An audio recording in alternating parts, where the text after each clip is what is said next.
It's time for the top 7 comments of the week.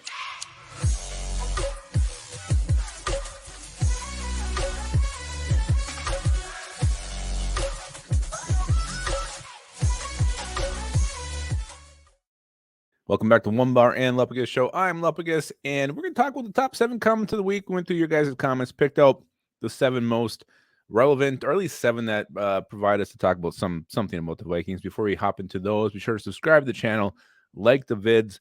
Also, hit up Liftbridge Brewing Company, either at the facility in Stillwater or find their delicious brews at a liquor store near you. The winter just tastes a little better with Liftbridge in your hand. And also, we have some links below in the description for some sweet Viking merch. Boom. Find that. Do your Viking shopping right here at the Onebar and Lupagus Show. All right, let's talk about the top 7 comments of the week. This is I think the 3rd week we've done this, and I kind of like it. It's kind of fun. So let's see what we got here for the first one. All right, so someone, this guy wasn't actually called Can't Remember, but he brought back our old video, I think when Ed Donatel was hired. I couldn't find the actual comment. I saw it on my phone this week, and he just wrote, "This clearly didn't age well." And you know what? I'm sure it didn't. I didn't go back and watch the video, but I know we were excited when we got Ed Donatel, an experienced defensive coordinator, familiar with the 3-4. We were excited. We were happy. And, not only what he knew about the 3-4, his success in the league, the fact that he's been around, could have helped Kevin O'Connell adjust to being a head coach. Everything seemed like a perfect fit. It wasn't. It wasn't a perfect fit. Ed Donatel, I thought he had a great game plan week 1, and after that, he just kind of relied on the shell defense. Didn't work. It was just a bad combination. Players who are getting old mixed with Donatel, who is old. It just was a recipe for disaster, and it was the ultimate downfall of the 2022 Minnesota Vikings. All right, so that's the first one. Let's go to the next one.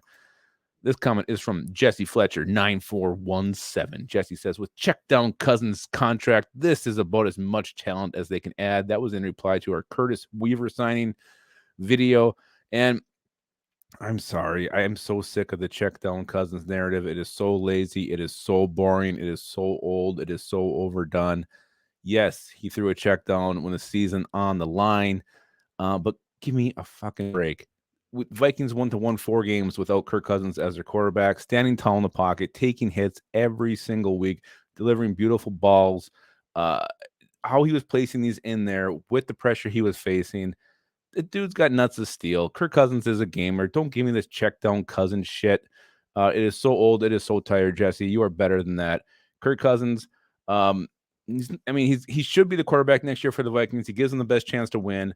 Then I think is when you start looking at the replacement, whether it's someone through the draft, maybe you stumble onto that this year in the draft or next year, whatever it may be. Kirk Cousins will be the Vikings quarterback in 2023, and without him, this team does not win the NFC North. So take your check down Cousins and shove it up your ass. I'm sick of it. I'm absolutely sick of it. I'm sorry for being so upset, but I mean, come on. What does this guy have to do to get the respect of everybody? It's just so damn old. All right, let's go to the next one here. Frank Graham, 1996. Frank Graham says, Giants fan here. Don't be too hard on your team. It is hard to win 13 games in the NFL. Giants prevailed because they played you guys on Christmas Eve and made adjustments needed to give them a better chance to win. Vikes played the same way and did not adjust. That is the way it goes. In the end, there's only one team in his fan base that is happy and will be remembered. No one remembers the other teams. I picked this one because we actually brought this up, I think, in our Horned Up the week or the Wednesday before the game. We said, having played on Christmas Eve, does that give the Giants an advantage or the Vikings an advantage? We were kind of split on it. I think me and Onebar both kind of leaned that it gave the Giants an advantage. And I think we understated that. It was a huge advantage for the Giants. Not only did they see what the Vikings brought, game plan how to defend it, and maybe do some changes, they also were familiar with US Bank Stadium, the crowd noise, how everything goes there. So it wasn't like they're coming into unfamiliar territory. So I don't think it was much of a home field advantage just because the Giants had just played there a couple weeks prior. So he's right about that. And that's something I think we didn't maybe make a big enough stink about prior to that game.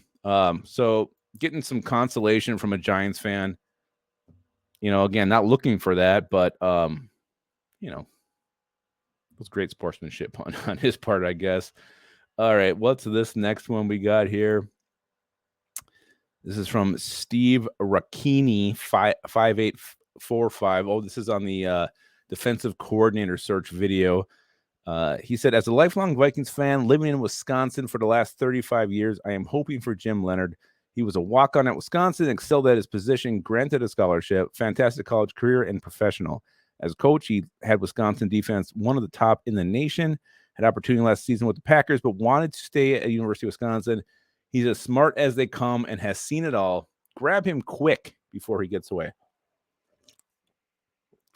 Yeah, I mean, I got to be honest. Well, the defensive coordinator candidate, Jim Leonard, not that familiar with him as a coach. Remember him as a player. And I like the fact that he was a gritty guy, an undrafted dude, undersized, but fought his way to have a lengthy NFL career.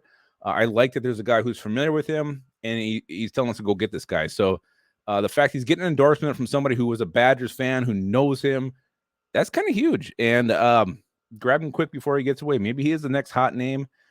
So it does make sense for the Vikings to go out there and sign Jim Leonard. I know Onebar is all over Jim Leonard's nuts. So yeah, I do like the fact that he's getting an endorsement from a guy who definitely watches Badger football and knows what he's talking about. Let's go to the next one here. Mark Westland 5123. I think Mark Westland once won something from us. I can't remember what it was. This is in regard to Justin Jefferson's comments on his contract. Would you trade for 2 firsts and a second? I love him, but can you have a wide receiver eat up 25 to 30 million of your cap? Would I trade him for 2 firsts and a second? No, because what do you do with those picks? What do you hope to get with those picks? You hope to get a Justin Jefferson. That's what you want those picks for, to get this guy. You have this guy. Keep him. Can you have a wide receiver eat up 25 to 30 million? Yes, you can. He's that damn good. He's worth it. Absolutely. Absolutely. Yes, he can eat that much up. He can eat whatever the hell he wants. I don't care. He's that good. And this is why you have draft picks. This is why you want high draft picks, to get a talent like Justin Jefferson. So, yes, he's worth it all. And I would not make that trade. Hell no. All right. We got one from Jared Pribil 188. We did a Mount Rushmore video. He says, our Mount Rushmore is pretty solid. We should be good most years based on that. Kirk's days are dwindling down, though. Going to be interesting. And I put this one up here just because I think it's a good reminder that we have a very, very strong core on offense that this team can build around. TJ Hawkinson and Kirk Cousins, maybe one year, probably maybe 2 at the most. Justin Jefferson and Christian Darrisaw. And really the whole entire O-line is young, except for Garrett Bradbury. A lot of promise there, a lot of hope that's going to be a unit that's going to play together for a lot of years to come. So there's a very solid nucleus for this team to grow and to build around on offense. Defense is a different story. Defense, there would be nobody on a Mount Rushmore, and there wasn't this year, and I don't know when someone would actually emerge and show up on that beautiful sculpture. But right now, yes, I love that the fact that he's just reminding us that, hey, we got a good core here on offense. Let's build around that.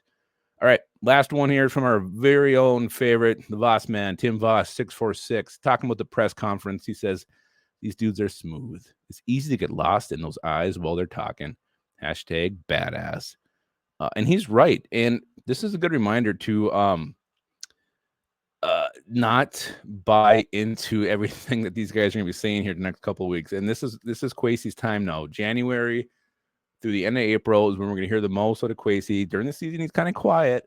The dude is just so damn talented when it comes to public speaking, answering questions on the fly. I mean, he is so freaking smooth, and he's got great answers, and he gets you pumped. You can listen to this guy talk all day long, and you got to be just a little bit weary of that in case, there's a move maybe you don't agree with, but ultimately he comes out and he talks about it, and you start feeling better about it. Sometimes it's good to listen to your initial warning signals. If you have the cackles raised, maybe, don't ignore what you initially think with some of these moves, because Kwesi smooths everything over after. Again, I love Kwesi, and I appreciate how smooth he is, but again, don't let him sway you if you have a strong opinion about somebody. Maybe they draft, somebody they sign, just because he's smoothing this thing over. I'm not sure whose eyes Tim Voss appreciates more, if it's Kwesi's or O'Connell's, but yes, they both have very, very lovely eyes. So that is it. Those are our top 7 comments of the week. Guys, keep dropping those in there. We love reading them. It's a good time, and we'd love to hear what you guys think about the videos we do make. So keep that coming. Don't forget, sweet ass links below for some awesome Vikings merch. And also remember to keep your skull in your hole.